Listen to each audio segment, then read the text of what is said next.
AICC ప్రతినిధులు, PCC ప్రతినిధులు నిన్నటి రోజున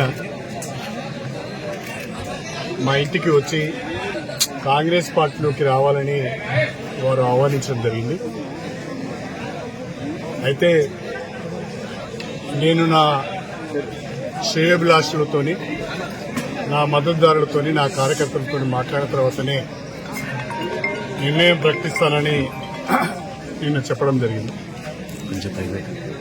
అందులో భాగంగానే ఈరోజు స్టేషన్ గన్పౌల్ నియోజకవర్గానికి సంబంధించిన గత 30 సంవత్సరాలుగా నా రాజకీయ ప్రస్థానంలో నాతో కలిసి నడిచిన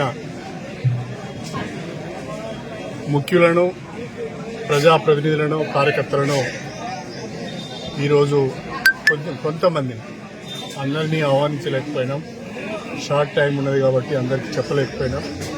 కానీ తెలుసుకొని చాలామంది వచ్చారు. ఊహించిన దానికంటే ఎక్కువ మంది వచ్చారు. దాదాపు ఒక 1000 మంది వరకు ఇవాళ ప్రతినిధులు, అందరూ కూడా ప్రతినిధులే పాల్గొన్నారు. వాళ్ళందరూ కూడా ఏకగ్రీవంగా ఒక మాట చెప్పారు. ప్రస్తుత రాజకీయ పరిస్థితులలో మీరు ఏ నిర్ణయం తీసుకున్నా మీ వెంట మేముంటామని ఒక గట్టి భరోసా నాకు వాళ్ళు ఇచ్చారు.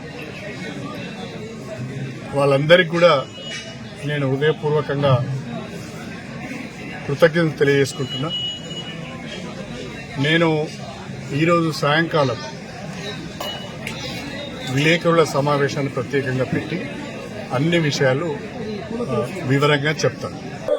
10 సంవత్సరాలు కేసీఆర్ గారి దయతోని ఇక్కడ ఎమ్మెల్యేగా ఉండి నీకు కావలసిన పోస్టింగ్లు రీస్టింగ్లు అన్ని కూడా నువ్వు తెచ్చుకొని నువ్వు ఈ కాగజ్నగర్ పట్టణంలో చేయని దుర్మార్గం లేదు. నువ్వు కేసీఆర్ గారి కాళ్ళ మీద పడి క్షమాపణ అడగాల్సిన వ్యక్తివి నువ్వు.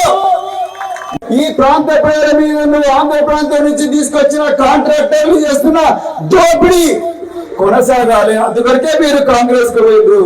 కానీ తెలంగాణ వాదం మాత్రం ఇప్పుడు పెద్దలు జోగురామన్న గారు చెప్పినట్టుగా ప్రాణహిత నది ఎన్ని వేల సంవత్సరాల నుంచి ప్రవహిస్తుందో తెలంగాణ వాదం కూడా అదే విధంగా ప్రవహిస్తుంది. దాన్ని ఎవ్వరు కూడా ఆపలేరు మిత్రులారా. మరి మిత్రులారా, ఈరోజు కేంద్రం నుండే బీజేపీ, రాష్ట్రం నుండే కాంగ్రెస్, బీఆర్ఎస్, బీఎస్పీ పొద్దున భగ్నం చేసినందుకు,